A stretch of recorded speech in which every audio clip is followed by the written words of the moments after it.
Hazrat Abdullah bin Masud radiyallahu anhu states, we approximately 40 people were sitting along with Allah's Apostle sallallahu alaihi wasallam in a tent. He sallallahu alaihi wasallam said, aren't you pleased with it that you may be the 1/4 of the paradise dwellers? We submitted, why not?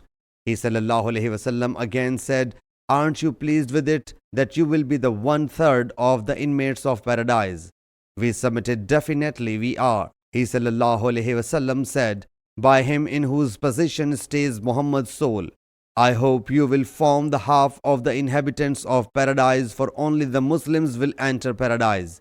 And your number as compared to the polytheist is such as a white hair on the hide of a black bull, or a black hair on the hide of a red bull.